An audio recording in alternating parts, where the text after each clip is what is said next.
Emmanuel Le Chiffre, en ce moment, on parle beaucoup des stations essence. Il y a une nouvelle grande compagnie pétrolière qui va quitter la France et c'est Shell.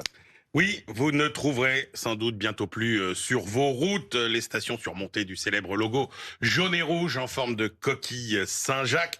Shell serait en effet sur le point de se désengager définitivement de son réseau français.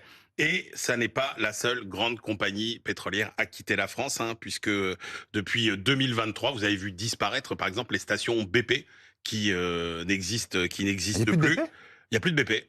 Non, non, il n'y a plus de BP en France. Ça a été racheté. Alors, souvent, ce sont maintenant des enseignes Esso, sauf que ça n'est pas la majeure pétrolière américaine, ExxonMobil, qui est propriétaire de ces stations Esso. C'est un réseau de distribution de carburant qui est canadien, qui s'appelle North Atlantic. En fait, en France, aujourd'hui, vous n'avez plus que deux compagnies pétrolières qui sont présentes finalement de l'extraction du pétrole au raffinage jusqu'à vos pompes à essence, c'est le français Total Energy et c'est l'italien Eni.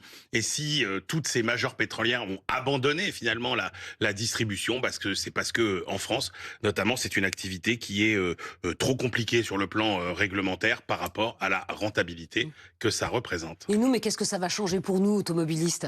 Alors, ces changements, ils vont avoir plus d'impact sur l'offre de carburant que sur les prix des carburants. Alors, je vous rassure, par exemple, sur l'offre autoroutière, ça va rien changer parce que les stations autoroutières, elles sont très rentables et évidemment, il y en a pas qui vont fermer.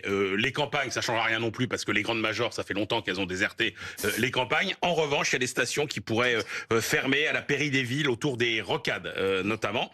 Et puis, parce que beaucoup de ces compagnies veulent se concentrer maintenant sur les bornes électriques. Pas de crainte sur les prix. En revanche, dans un pays où 65% du carburant est vendu dans la grande distribution, bon, la concurrence est telle que ça ne risque pas de provoquer de flamber des prix à la pompe.